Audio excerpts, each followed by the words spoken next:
खुलुमबाय बे समाव बडलेण्ड इंखं टेलिभिजननि स्टुडिअ आं मिथिका नार्जारी दिनैनि गाहाय रादाबफ्राव दङ।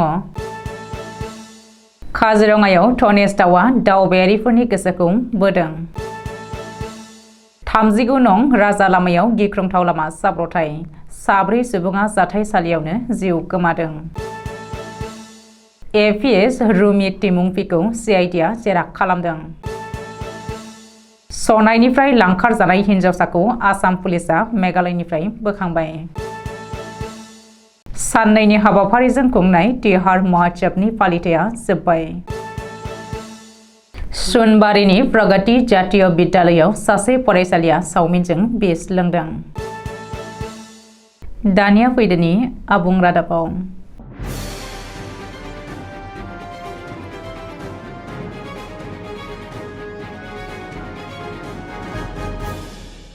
धनेश दाउआ काजिरङा नेशनेल पार्कआव दावबायारिफोरनि गोसोखौ बोदों। धनेश दाउखौ नायनो थाखायनो रोजा रोजा दावबायारिफोरा काजिरङायाव बिहिर खालामदों।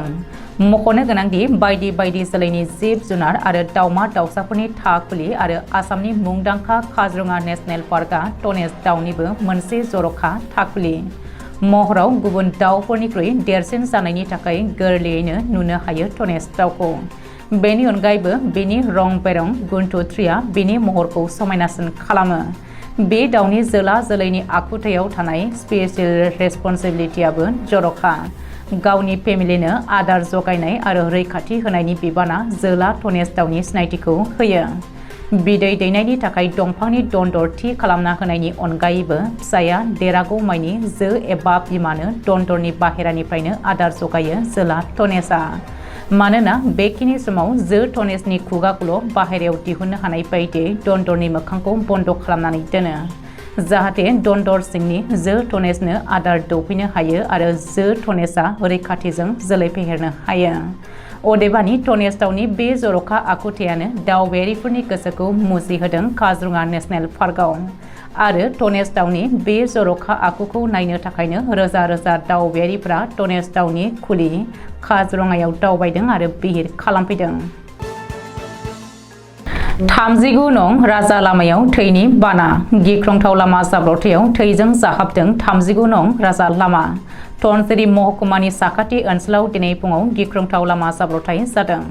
कार्बि आंलंनि गेजेरजों सौसिलांनाय 39 नं राजा लामायाव दिनै फुङाव जानाय गिख्रंथाव लामा जाब्रबथायाव 4 सुबुङा जाथायसालियावनो जिउ गोमादों।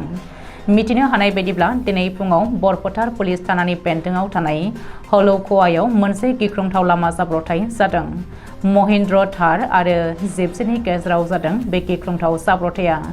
रिपर्ट बायदिब्ला डिमापुर फारसे थांनाय AS 01 FC 4114 नाम्बारनि महिन्द्र थार आरो गलाघाट फारसे फैनाय NL 04 C 3801 नम्बरनि जिपसि गारिनि गेजेराव मोगा-मोगि सौग्रावलायदों।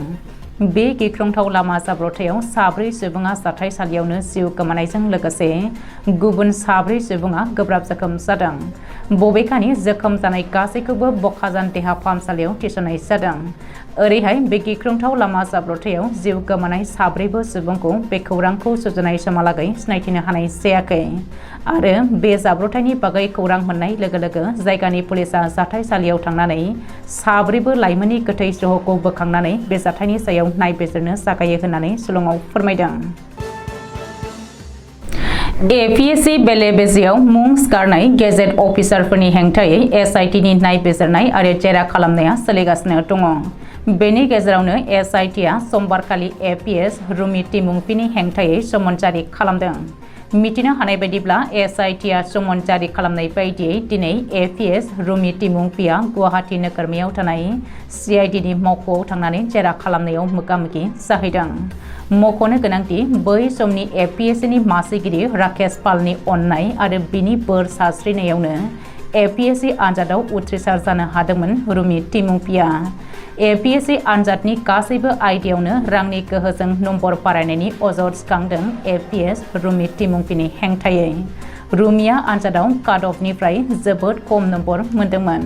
बेनिखायनो राकेश पालआ रुमिनो 50निफ्राय 100 नम्बरसिम बारायना होनो गोनां जादोंमोन। रुमिया राकेश पालनो रां होनानै गासै 200 नम्बर बारायनानै लादोंमोन। बेखौ लोब्बा लानानै SITआ दिनै रुमि टिमुंपिखौ जेरा खालामदों। मख'नो गोनांदि APSC बेले-बेजेखौ लोब्बा लानानै दासिम आसाम सोरखारनि गोबांसा गेजेट अफिसारफोरा एरेस्ट खालामजाबाय। बेनि सायाव नायबिजिरनाया दासिमबो सोलिगासिनो दङ। काछार जिल्लानि सनाय ओनसोलनिफ्राय लांखार जानाय 15 बोसोर बैसोनि हिन्जावसाखौ नसुं रायजो मेघालयनिफ्राय बोखांबाय। 4 साननि उनाव मेघालयनि बर्निहाटनिफ्राय बोखांनो हादों सनायनिफ्राय लांखार जानाय हिन्जावसाखौ। बेजों लोगोसे हजाय जिल्लानि 27 बोसोर बैसोनि जामिल आहमेद मुंनि सासे किडनेपारखौ पुलिसा हमनो हादों। रिपर्ट बायदिब्ला सनाय बिधानसभा बियाबनि बेन्दोंआव थानाय काजिथारनि 15 बोसोर बैसोनि उन्दै हिन्जावसाखौ सिनाय मोनै दुथांफ्रा लांखारदोंमोन। हरनि आदार जाखांनानै गावनि बेडरुम फारसे थांनायनिफ्रायनो हिन्जावसाया गोमादोंमोन। बे जाथायनि उनाव हिन्जावसानि नखरा सनाय पुलिस थानायाव मिसिं कमप्लेन होयो। बेखौ बिथा खालामनानै पुलिसा नायबिजिरनानै गुबुन गुबुन ओनसोलाव सार्च अपारेशन खालामदोंमोन आरो नसुं रायजोनिफ्राय हिन्जावसाखौ बोखांनो हायो। धेमाजि जिल्ला जनाइलकी नेपाली बस्ती गोरखा महिला संघ आरो प्रग्रेसिभ गोरखा युवा संघजों खुंजानाय तिहार महोत्सव समारोहआ रबिबाराव जोबनानै थांबाय। गिबि साननि हाबाफारिनि उनाव सनिबारनि फुङाव फिरफिलाखौ बिरहोनाय जादोंमोन। उनाव बेलासियाव मोनसे हारिमुआरि बादायलायनाय खुंनाय जादोंमोन।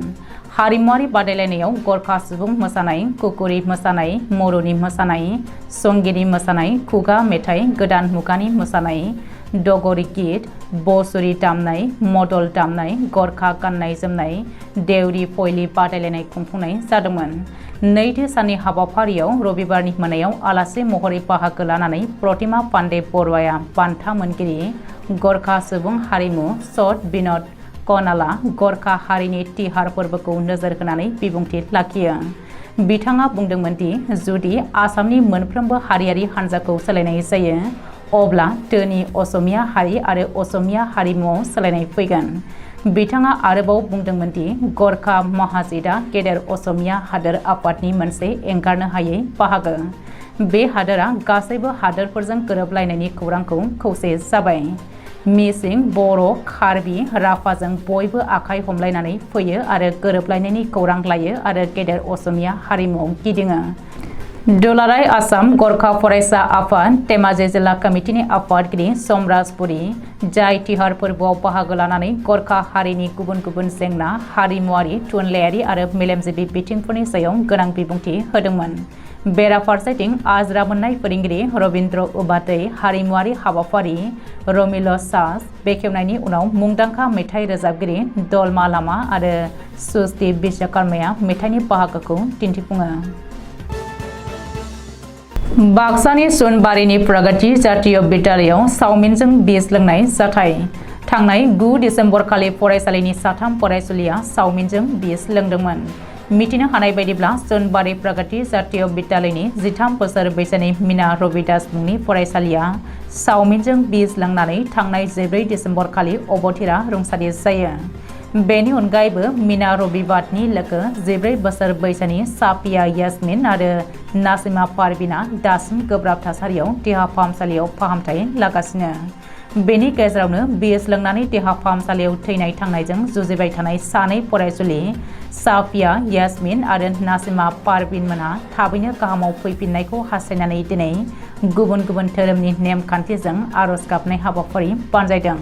भागवत गीता, बाइबेल आरो कुरान फरायनायनि गेजेरजों दिनै धोरोमारि आरज गाबनाय हाबाफारि खुंनाय जादों। बबेखानि आरज गाबनाय हाबाफारियाव फरायसालिनि फरायसुला फरायसुलिफोर, फोरोंगिरिफोरजों लोगोसे गुबुन गुबुन धोरोमारिफोरा बाहागो लायो। दिनैनि रादाबा एसेनोसै। गोजोन्थों।